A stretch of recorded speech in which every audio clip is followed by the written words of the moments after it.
You're listening to Two Bobs, conversations on the art of creative entrepreneurship with David C. Baker and Blair Enns.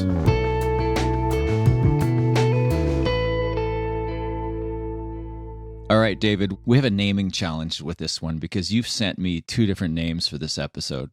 You're in charge of coming up with the right name. I can't do everything on this podcast. I think Marcus will make the ultimate decision. But first you said, let's talk about big staffing blunders. And my first reaction is, can we frame this a little bit more positively?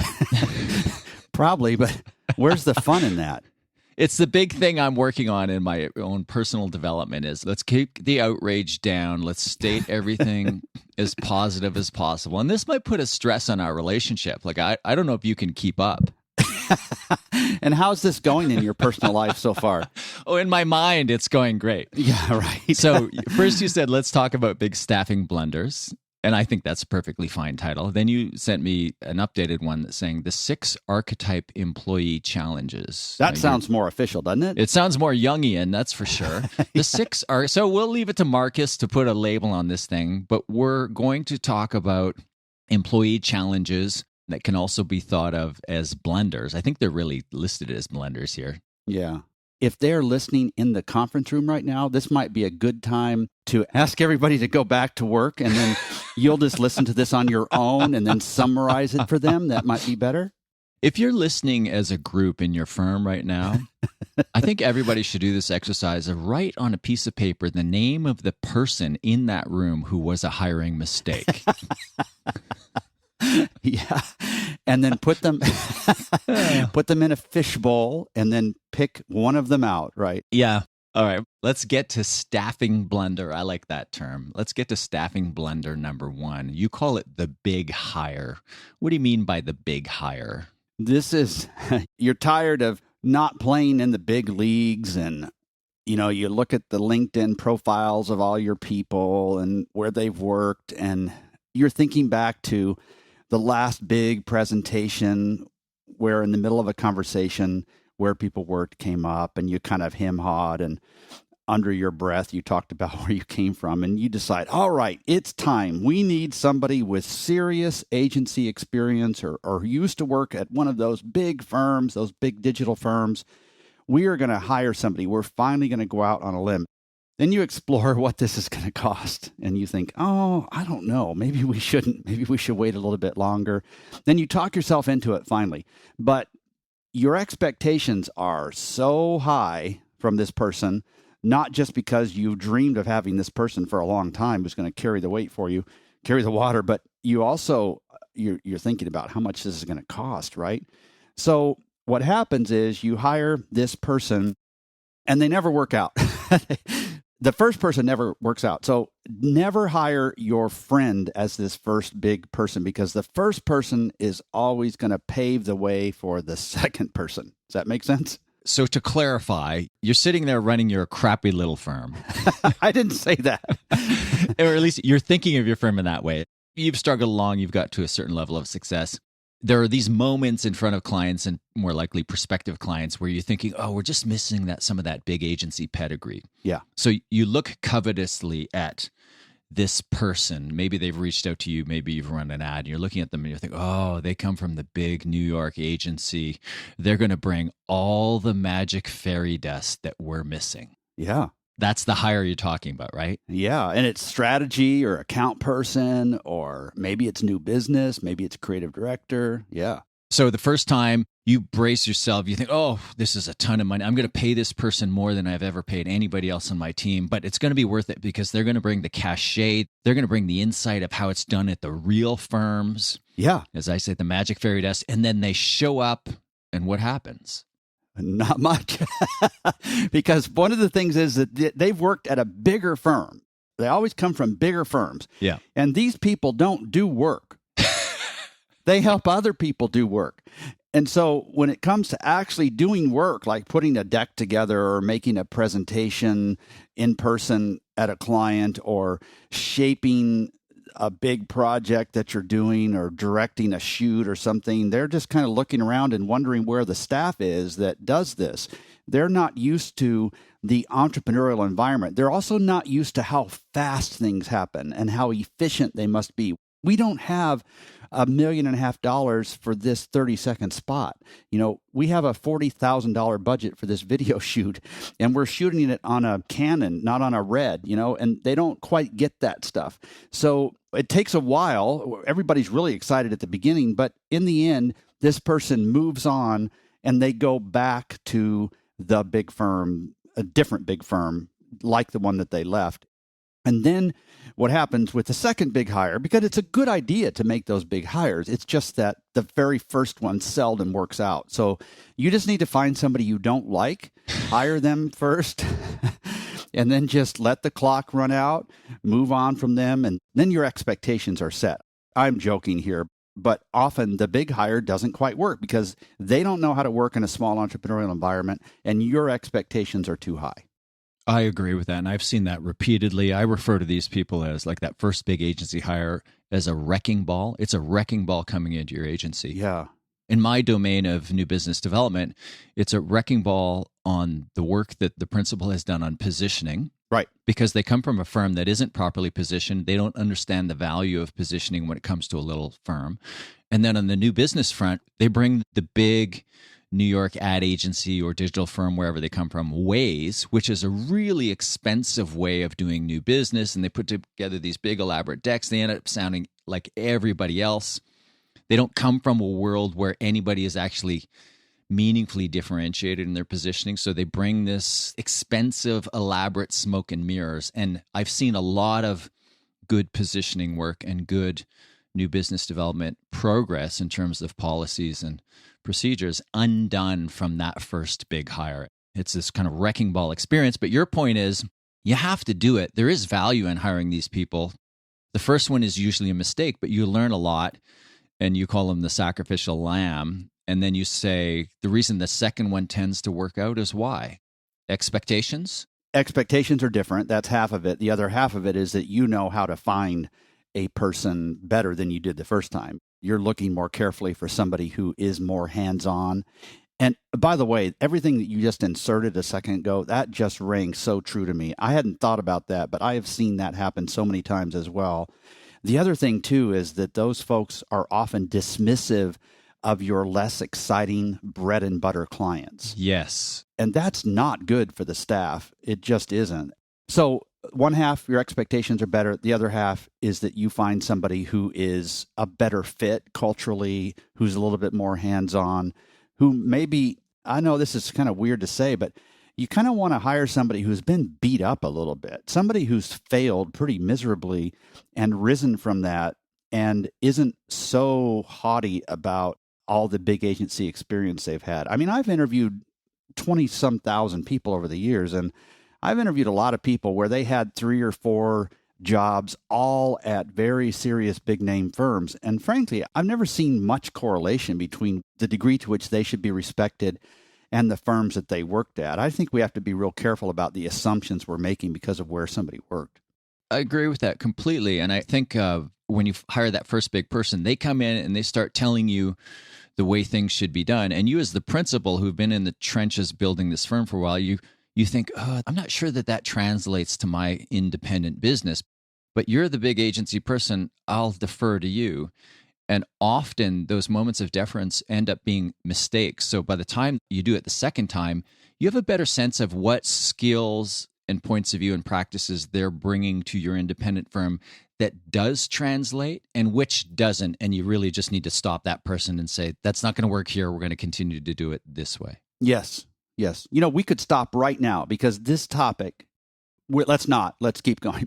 Yeah. Okay. So we've got 6 on the list. We spent 10 minutes on the first one. We've got 20 minutes left. But it's so good. I think people listening are going to really identify with this.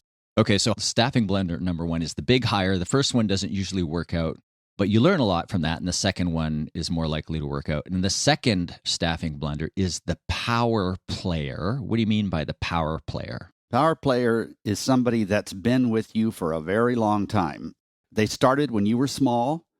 They have done 5 or 6 jobs, And I think of them as the infield utility player, like on a baseball team. They're the person who can play many different roles. They don't excel at any particular role, but they have played lots of different roles. If you're not sure who I'm talking about, one thing I mentioned is a key. They've been with you a long time. The other is this. When a new employee comes to your firm, this person, male or female, will somehow find a way early in the first day to insert the fact that they have done every job at the place. They know where all the bodies are buried. And if you need any help understanding anything, I'm here and glad to help you. It's that kind of person. So on the surface, you're probably thinking, well, what's the problem with that, having that person there, right? But it's the power player, and it's one of those things that you have to move beyond in order to really make progress.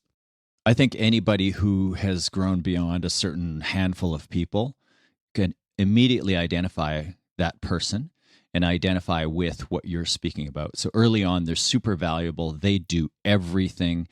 And as the firm grows and the roles become more specialized, they resist the specializing of their roles because they really like doing lots of different things. Right. And as more people are brought on board, they feel a little bit threatened because they're no longer that super valuable person who does everything. And they play these little games to essentially assert their authority over others coming on. Is that correct? Yes, it is. And you can sympathize with what they're struggling with because they have been so critical. Yeah. Think back to the early days when there were 4 people at the firm and they were Invaluable, absolutely invaluable in the Yeah. early days. They were 1/4 of the whole staff, and they were willing to pitch in and do everything. But they were hired because they were so good or good enough at all these different things. Meanwhile, like you said, we've hired these specialists, and this person doesn't really have those skills. But what happens psychologically is they begin to lose confidence as they are vying for the attention of the principal. And now they're fighting with 15 or 20 people for that person's attention. And their significance is no longer as critical because there are other people with very defined SME, subject matter expertise, contributions. So they have to find, humans have to find a way to retain their significance in some way. And if they can't find it by how their role is defined, they will usually default to some sort of relationship. So I have a relationship with you. And as that relationship dies a little bit because of how the business has grown and gotten bigger and bigger, they can react really well or not. In almost every case, they do not react well. And what happens after they can't retain that significance to a relationship, that second stage, they go to the third stage, and that's to become the complaint sink. Yeah. So in a computer, you have what's called a heat sink. That's what gathers heat and then dissipates it safely. In a firm, they become the complaint sink. And it's phrased in a good way. They say, listen, John's really busy, and sometimes he doesn't react really well to some of your questions. If you want, I'd be happy to know when to talk to him and how to phrase it, and I'll go to him with your issue. And they become a complaint sink and take all this stuff, and wittingly, this is not unwittingly, they know what they're doing here. They're gathering some power, and it always ends badly. It's always somebody who's been with you a long time. They were utility infielder. They don't know exactly how to run the firm later. They're often overpaid because they've been with you a long time. And usually you have to ease these people out of the nest because it just isn't a good fit anymore. And as you point out, it often doesn't end well. So you call them the power player, and the mistake is keeping them around too long. And there's sometimes sentimental reasons why you keep them around because they were so valuable early on. Mm-hmm. But it is part of the growth curve of the firm is you have to get through that stage and move past that person and move on. Right. Yep. All right. So 6 staffing blunders. We've talked about the big hire and the power player. Number 3 on your list is the shiny seller. Who is the shiny seller, and why do I feel like I'm going to be sucked into this conversation? Yeah, I couldn't leave this off the list, but I was hoping you could talk about this one because I've seen it so much, but I figured, well, you're going to have a lot more to say about this than I would. It's the person who comes usually with more transactional sales experience who's going to save the day. Yeah. The new business position or sales position is such a high turnover position. And similar to a lot of other roles, we tend to swing back and forth when we're hiring somebody with a certain capability or skill set. It comes at the expense of not having another skill set. So in the next hire, we kind of overcompensate. And in the agency world, a lot of the new business people have lower competitive drive. And that can be a good thing because the opposite of competitive drive is patience. So we suffer through somebody who's like not selling fast enough. And to compensate, we hire what you're calling here the shiny seller. We're hiring somebody who comes out of a transactional sales world where they have to close all the time. So that really high drive, rejection proof. And what you're saying here, and I make the same observation, is those high drive people who come out of a transactional sales environment, they don't settle well in a more consultative sale where a little bit of patience is a virtue, and they end up pushing too hard. They get frustrated because they have a high need to close. They start bringing kills back to the nest that are inappropriate, that are too small, et cetera, et cetera. Right. Sometimes you don't realize this until you're 6 months into it, and then you think, oh, goodness, I don't want to waste the money and the time we've spent. I just need to give it a little bit more time. This is more your bailiwick than mine, but from my perspective, I wish people would follow their instincts about the effectiveness of their salespeople because they often hang on too long for the wrong reasons. And this is a person that if you're really careful, you probably would never hire them in the first place because they haven't sold professional services at a minimum, but ideally they've sold the kind of stuff that you're doing to the same kinds of clients as well. You're listening to Two Bobs, conversations on the art of creative entrepreneurship. Your hosts are David C. Baker of Recourses, author, speaker, and advisor to owners of expert firms, and Blair Enns of Win Without Pitching, the sales training and coaching program for creative entrepreneurs. For more information, go to twobobs.com. If you find this podcast helpful, please help us by telling a friend and rating us on iTunes. Thank you. Now back to David and Blair. We're talking about 6 big staffing blunders. We've covered the big hire, the power player, and the shiny seller. The next on our list is the battlefield promotion. You're talking about promoting the best doer to the new manager. Is that essentially the Peter principle? It is, and it's not as if every one of those promotions is bad. I'm reading the Richard Sharp series again. That's why I'm using this metaphor. It's the Bernard Cornwell 10-volume set on Richard Sharp. And, the officers are the ones who always get shot first because they're up on the horses. And then we need somebody to lead the troops after this officer's gone. So let's just grab somebody on the field. And that's what happens. You see this happen for creative directors and for lead developers and so on. So the person leaves who's heading this department up, or maybe you're just growing into the need for somebody here. And because you're trying to respect your existing staff, you say, let's not go outside. Let's promote one of the people that we have, which is a very legitimate reason. And it's an option for you. And many firms do that well. And then they say, okay, after they've made that first decision, who should we make? Who should we promote? And you feel like you have no choice but to promote the best doer. Well, the best doer is not necessarily the best manager. The best doer is the best doer. And many of them transition to managers very effectively, but many of them do not. And you are giving them a promotion, which obviously includes money and a title and recognition, but the way it's received by them, first initially it's great, but after that it's sort of like more of a sentence than it is a promotion, because what they loved is doing, and now they're suddenly managing the people that were their peers just yesterday. And you just have to be really careful about this, because managing is not special, it's not more important. It is just a different function, and some people are really good at it and some people aren't. Some people want to do it and some people don't want to do it. Some people who want to do it aren't good at it. Some people who don't want to do it are really good at it. You kind of want reluctant managers, but battlefield promotions must be done really carefully. Are there domains within an agency where you see this to be a more common problem, like the creative department or the account management department, or on the technology side? I would say technology and creative would be the two biggest problem areas. It doesn't seem to be as big an issue with strategy or account service or project management, yeah, it's in those areas, creative and technical. Those two are just full. The battlefield is littered with bad promotions there, where somebody was just promoted for the wrong reasons. And then once you've done it, everybody agrees, the people being managed, the person you promoted, and you all agree it was kind of a mistake, but you don't know how to reverse it. Sometimes what happens is you just decide to not do anything with the salary bump they got, just let them keep that, and then just invent a new title that doesn't involve much management and let them go back. Off to the side with a dotted line on the org chart. Is that what you mean? Right. Yeah. And then 5 years later, we're wondering how we got to this org chart that looks like an overhead view of Boston, right? Yeah. It's funny, you mentioned the creative department and developers or the technology department. And I see it in account services because that's more my domain, new business and account services.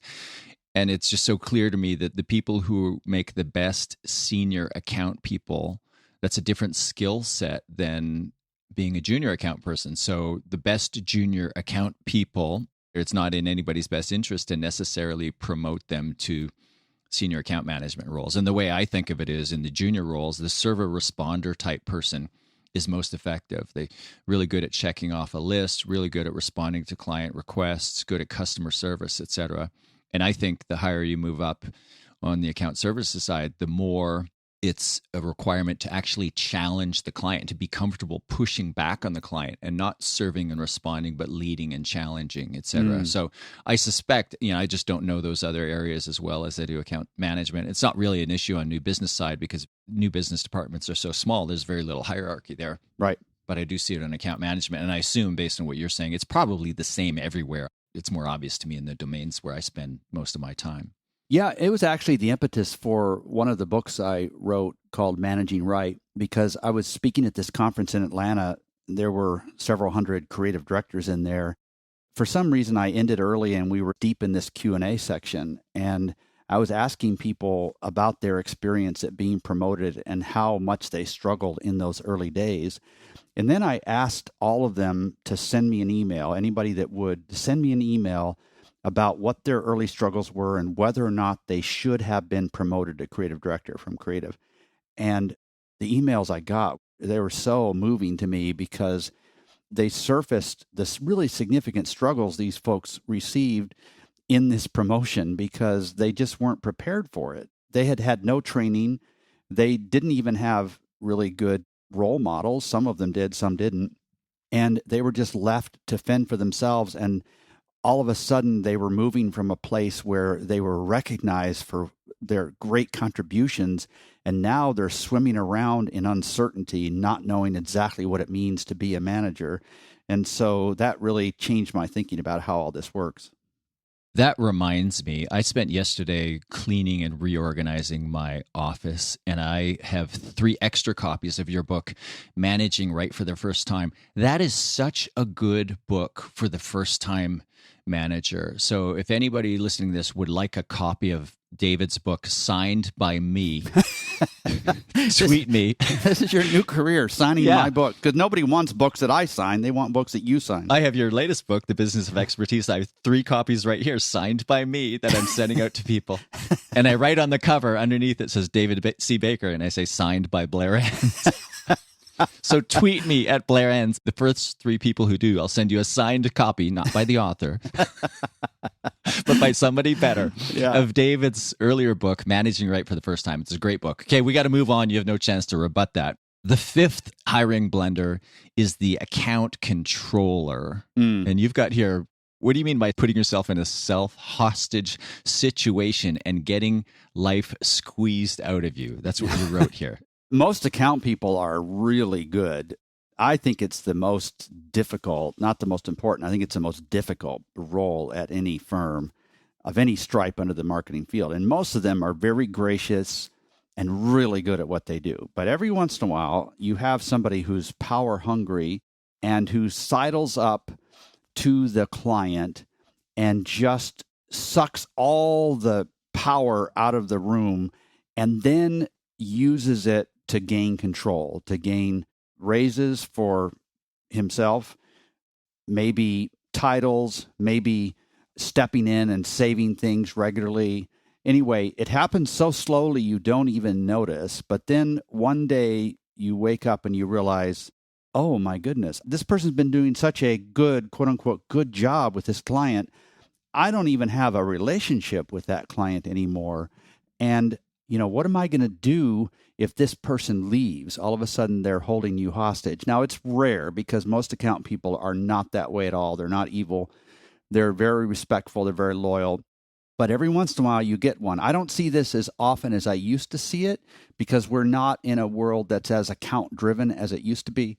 But you still see it every once in a while, and it can get really ugly. Where it gets especially ugly is if you combine that with a client concentration problem. Yeah. So you have an account power person who is controlling an account that could sink your firm if they leave. So that's what I mean by that.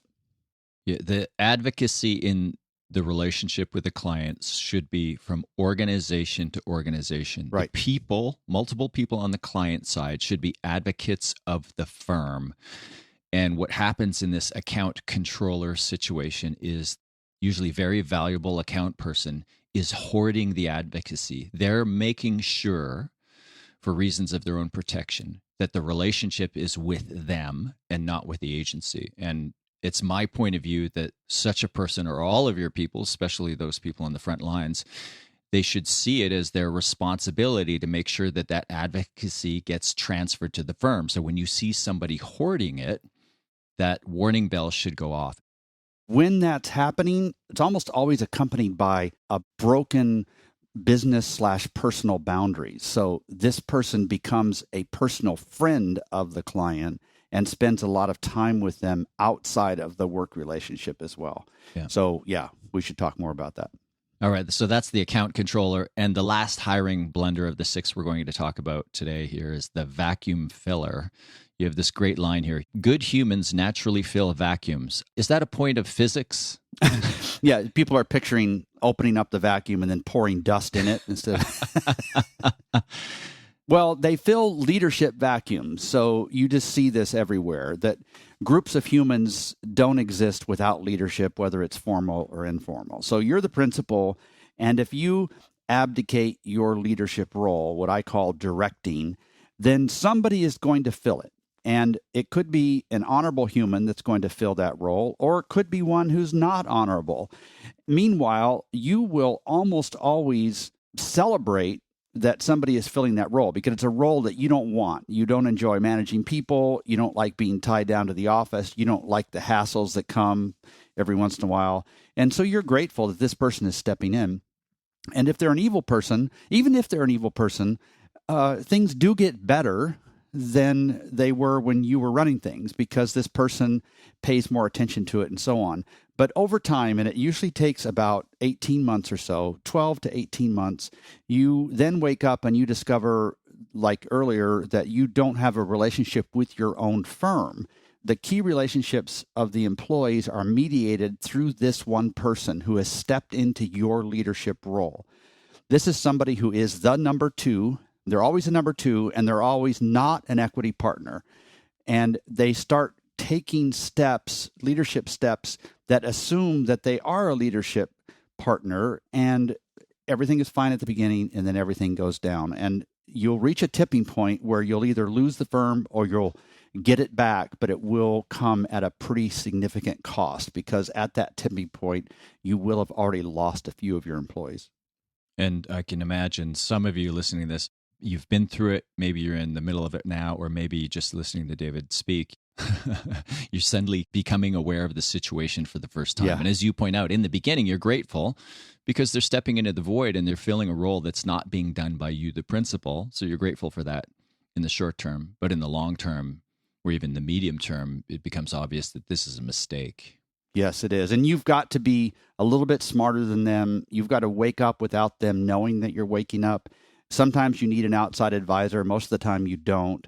And you'll just have to make some very tough decisions and rip that Band-Aid off and get your firm back. There is no clean way to do that. You'll be up at night reading Sun Tzu. Yeah, right.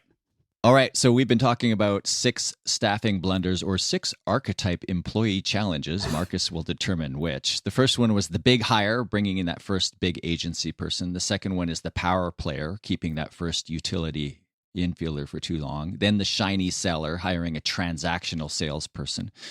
Then the battlefield promotion, promoting the best doer to the new manager. Then the account controller, putting yourself in a self-hostage situation and letting an account person control the relationship with the account. And then the vacuum filler, somebody steps in and fills the void of leadership that you've left. And all of a sudden, the firm is effectively no longer under your control. I feel like we need to give people hope again. Well, no, I think we could probably do a podcast on each of these. This is such a valuable conversation. I've never thought about these in, some of these are new to me, and some of them, it's just nice to see them all in the same place. I think this is a good reference guide for probably just the most common hiring mistakes. And I would suspect that most people listening, some of these haven't occurred to them before. So I think this is a really good, I'm trying to find another way to say it. I think we did a great job, David. You've been listening to Dexter Guff too much. No, I enjoyed the conversation. I learned a bunch too. It's useful just to kind of just plant this episode in people's heads, and they'll recognize some of it now. And then I suspect that some of them will come back and listen to this later and say, now I know what they were talking about. But we've just set the catalyst for a flurry of dismissals. So yeah, I'm moving next week and not publishing my address. On behalf of my co-host, I apologize for all of the carnage that is about to be wrought on independent creative firms around the world. And with that, we'll talk to you next time, David. All right. Bye, Blair.